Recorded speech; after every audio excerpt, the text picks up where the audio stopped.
So as I mentioned at the top of the show, no Kyle Hunter today, unfortunately. He's sick, actually pretty bad case of pneumonia. So definitely sending our well wishes out there to our good buddy, and hopefully he's on the mend here soon.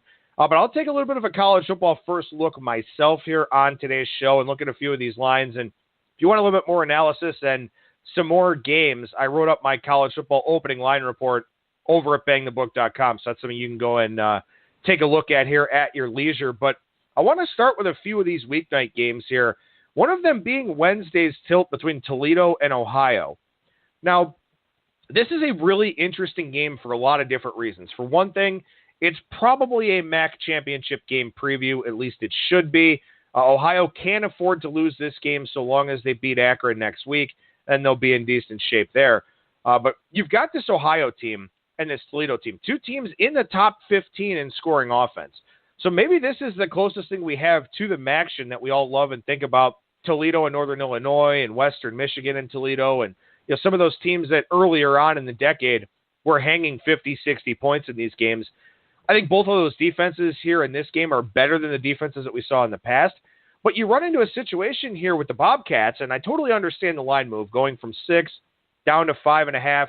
BetOnline and Bookmaker both showing 5 right now. I get the line move. Because Ohio has been very, very impressive. They're a top 40 defense in terms of yards per play and points against. They're a top 40 offense in terms of yards per play and points for. So I get it. But this is another one of those situations where you look at Ohio's body of work and you have to ask yourself, what offense have they played that is remotely close to this Toledo group? The closest thing is probably Purdue, and Purdue is nowhere near as efficient as Toledo. So this is one of those spots where you've got a line where it does look a little bit high. You've got a home team on a Wednesday night, biggest home game of the year for them, given the implications that this game has. But they haven't seen anybody like this yet. So it's one of those big barometer litmus test types of games where you look at it from Ohio's standpoint and say, okay, how good is this team? Well, we're going to find out. And it's kind of crazy to think about not knowing about a team on November 8th, but that is the situation that we face here with the Ohio Bobcats. So, I wrote up my preview for this game already over at BangTheBook.com. I've got my thoughts. My power ratings have this number lower, so a little bit of a spoiler alert on the pick there. But still, you run into some of these games here at this time of the year where these teams just step up in class, and they've played really well against the bums, and then you try to find out what they've got when they get into these bigger situations. And for Ohio, despite what my numbers have, maybe I'm not so sure. So this game's going to get a very big handle on Wednesday night because it's clearly the best game of the night, 7 o'clock kickoff there in Athens. But I just wanted to touch on that game because I think there's a lot going on with that one. And then there's also a lot going on with North Carolina and Pitt on Thursday night. North Carolina, we'll see if Chaz Surratt's able to go. He was knocked out of the Miami game. Larry Fedora thought that the backup, I believe his name is Nathan Elliott, gave the team a spark, but his stat line was not good in that game. But this is the first time since joining the ACC that Pitt has been a double-digit favorite in a conference game. Now, North Carolina has 19 guys out with season-ending injuries, not to mention the guys that are dealing with other stuff. So the Tar Heels very, very banged up here at this point in the season. But it's very interesting to look at a game like this where you've got a Pitt defense that has been awful under Pat Narduzzi's watch, being asked to cover double digits. Strange game. The weeknight games here this week, I think a lot of them are complete stayaways. You've got double digits in Bowling Green, Buffalo, Kent State, Western Michigan could be a blowout. You've got a close game with two high-variance teams in Eastern Michigan and Central Michigan. You've got Northern Illinois laying 31 when they scored more than 30 points one time this season. Georgia Southern with an interim head coach. This North Carolina Pitt game, it's a tricky slate for those that are playing the weeknight games. And I know that a lot of you are, because you want action on them. So, again here, one of the things I want to focus on in this college football first look segment, and I talked about this in my power ratings piece, and I talked about it a little bit in the opening line report as well, is that motivations become a lot different in the month of November. You have teams that know that they're not going to a bowl game. You have teams that know how many more games they need to win in order to go to a bowl game. As you get deeper into the month of November, you pay a premium for those games.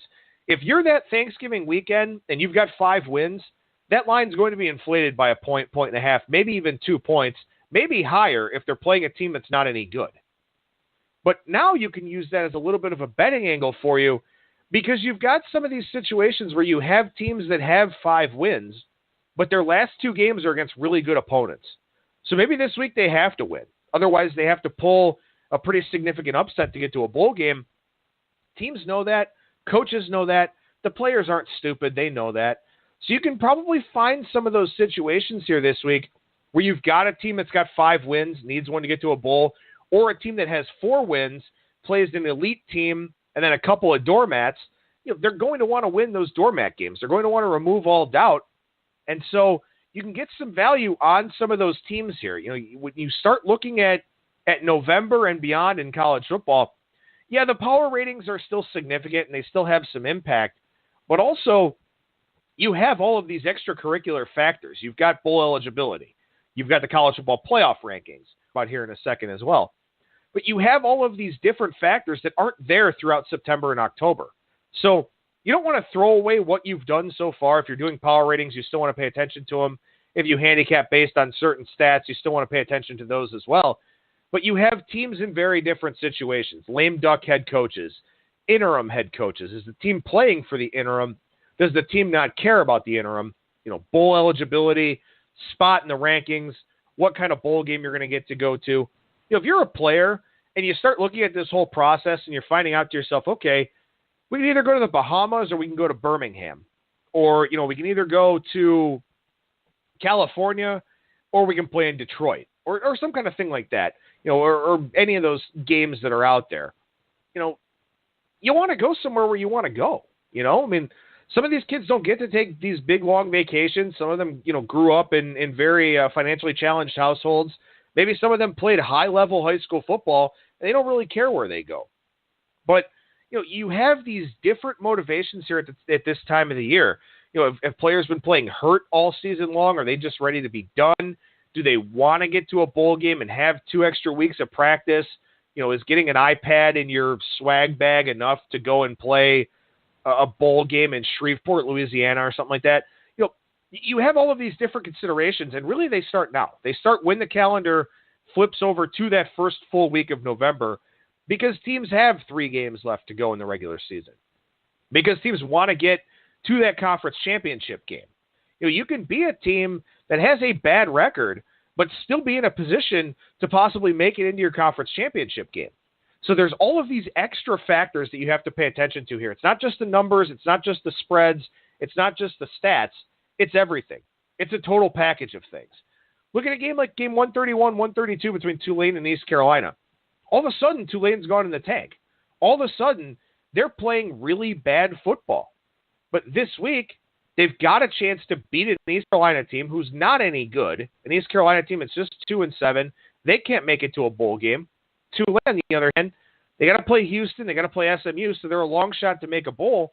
But if you're Willie Fritz, you tell your kids, okay, it starts here. This is a game that we can win. This is a team that's given up 419 points this season that we're playing. Let's go out there and break this losing streak. So you've got some more motivation here for some of these teams. So that's something you definitely want to keep in mind. And that kind of segues into the next point that I want to talk about here. And that's this game between Michigan State and Ohio State. Now, we're seeing this one move on Monday, deservedly so. My number was 16.5 on this game. So it's right around the opener of 17. It sat there for a little while. Now it's into the 14.5, 15 range. DSI at 15, BetOnline at 14.5. Same thing with Pinnacle as well. And Ohio State hasn't beaten Michigan State by more than 15 points in like 40 years in Columbus. They just tend to play Michigan State very close. And for Ohio State now, and we'll see what things look like on Tuesday with the college football playoff rankings, but at this point, they are far out of the equation. They would need a lot of things to go in their favor, picking up that second loss, and not only that, but losing in such embarrassing fashion to a good but not great Iowa team. So for Ohio State here, their motivations have changed. Now it's about trying to get to the Big Ten title game. It's about winning that rivalry game there Thanksgiving weekend. How invested are they in this game? How invested are they to go out there and beat a team badly? A team that's been playing as well as Michigan State has. A Michigan State team that just knocked off Penn State last week. So this is one of those things that's kind of interesting in the betting market here in the month of November, is that a lot of the things that drive line moves in the month of November are things that cannot be quantified, right? So like I said, my power rating on this game was 16.5. It opened 17. So it was right around my number. Not to say that my numbers are perfect, but I imagine it was right around the number for quite a few people out there. But we're already seeing it move down. These aren't numbers guys moving it down. Numbers guys may have it a little bit lower, so I shouldn't say that. Maybe they have it in the 14 range, so maybe they are grabbing a bit of line value. But you have an Ohio State team that had this big emotional win over Penn State, looked like a season-saving win. They controlled their own destiny for the college football playoff, and then got embarrassed on the road. What is their mindset in practice this week? Urban Meyer is a great head coach. He's got a great supporting staff with the coordinators and the other assistants. They'll say the right things. But will the players respond? It's an Ohio State team that won the national championship a few years ago, went to the college football playoff semifinal. Last year, yeah, sure, they got shut out, but they were there. This year, they're not going. Unless some crazy things happen, they're not going. And that has a carryover effect. It's not just a hangover to the big loss. It's not just a letdown to a big win, something like that. It's coming to the realization that the goals that you set out for this season are no longer attainable. And you're Ohio State. Your standards are very, very high. You cannot meet them. And yes, we saw Ohio State go and crush Notre Dame in the Fiesta Bowl a couple of years ago. That's a completely different animal. That has no bearing on what's going on here the rest of the regular season. Would it surprise me if Ohio State won this game by 3 touchdowns? Probably not, because they have that ceiling from a talent standpoint. But they're probably not going to do it. And that's why we see the number moving the way that it is. But you get these narratives out there in the sports media. There are a lot of people out there in the sports media that cover college football that don't understand the betting market. They think they do, but they don't. And I've seen people talking about Ohio State opening this big of a favorite and saying, well, why is that? And what's going to happen invariably is Ohio State's going to win by 6 or 7, or maybe even lose the game. And all these people are going to go, well, how could Vegas put up this number with Ohio State favored by 17? Again, it's a power ratings game. You have to go off of the numbers that you have. You let the market morph those narratives. You let the market dictate what it means to the line for Ohio State to not be in the college football playoff this year. You let the market dictate what it means for what appears to be a letdown spot for Michigan State off that Penn State win. The market has to decide those things. So what you're going to see here, I think, a lot throughout the month of November is that you're going to see numbers that open close to power ratings and then have significant movements because of the different motivations that are out there.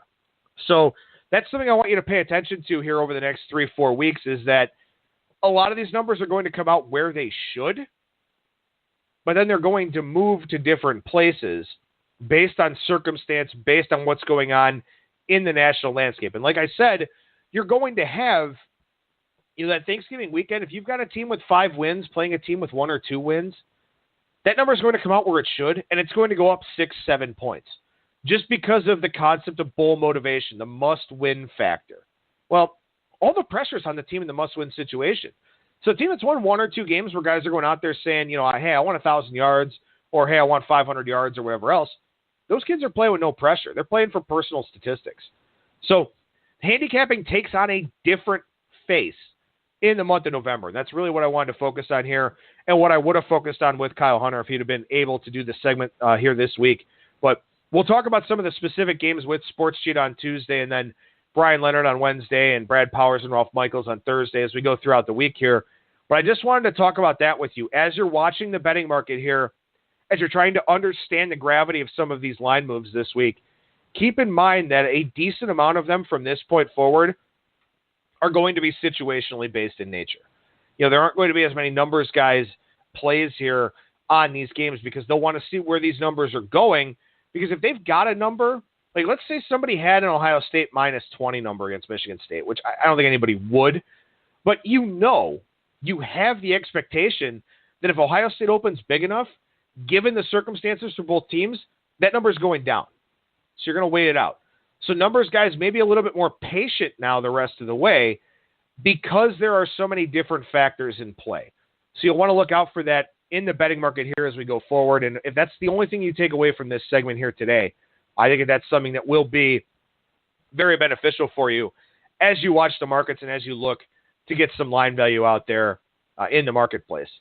3 games in the NBA tonight. Of course, I wrote up my situational betting article on Sunday over at BangTheBook.com, so you can check that out, where I'm looking at the situational spots as we go throughout the week. Letdowns, look-aheads, travel spots, rapid revenge, all these types of things. Very important from a handicapping perspective in these daily sports, because when you play 82 games and not all of them matter the same, you can have some letdowns. You can have some spots where you're just not fully motivated. And, of course, in the NBA as well, we see a lot of situations where the starters get rested, where other guys don't play through some minor injuries, stuff like that. But the 3 games here tonight all have situational angles to them. You've got Boston laying 7.5 or 8 on the road in Atlanta. This number opened 8.5, and I agree with the move here based on the situational spot. Celtics, they'll go back home here throughout the rest of the week. The Hawks are playing their 3rd game in 4 nights, but they won't play in Atlanta again here for about a week and a half. And when you get those situations where teams are playing at home and then going a long time without playing at home, generally they tend to step up for those games. They want to get that win before they head out on the road. They want to play well for the home fans, the fans that are out there to support them. Those are motivating angles for teams. So the Hawks are in some very good situational spots here tonight. 3rd road game in 4 nights for Boston. So I think Atlanta, a good bet here this evening if you're looking for one in the association. Rapid revenge theory in play here for the next game between Brooklyn and Phoenix. This is one that I tend to look at because a lot of times if you just lost to a team, you want to get some revenge. You want to get back at them. You want to take care of business and pick up a W. That's the case here for Brooklyn, who lost at home to Phoenix last week. Now Phoenix hosts Brooklyn, and Brooklyn is a small favorite here of a point.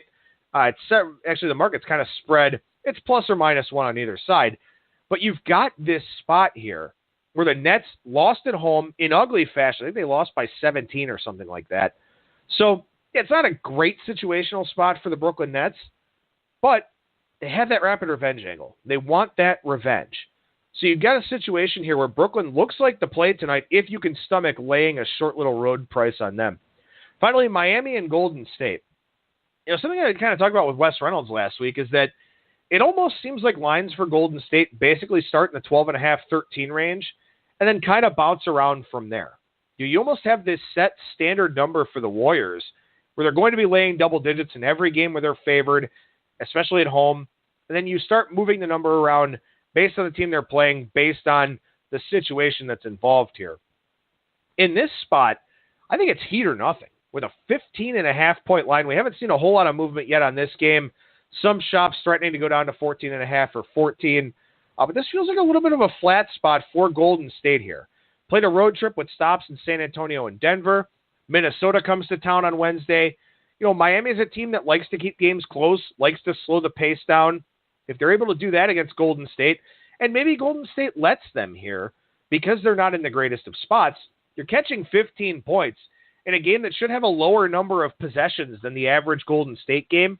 I think that's a situation that you want to look to take advantage of. So that's the way that I handicap the NBA card. Not everybody does it the way that I do. There are people that model. There are people that know the stats a little bit better than I do.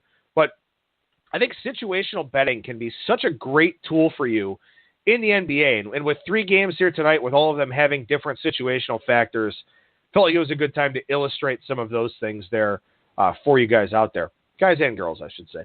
Looking at the NHL side of things here, we got 6 games coming up tonight. Parker Michaels did a fantastic job outlining the entire card. You can check that out over at BangTheBook.com. 3 of these 6 games did pop up here in my situational betting article. The one that I probably like the most would be the Dallas Stars. They take on the Winnipeg Jets. Dallas favored in about the minus 145 range. If you don't want to lay that kind of juice, maybe you can find something to parlay it with on the money line. This is one of those rapid revenge theory games in the NHL.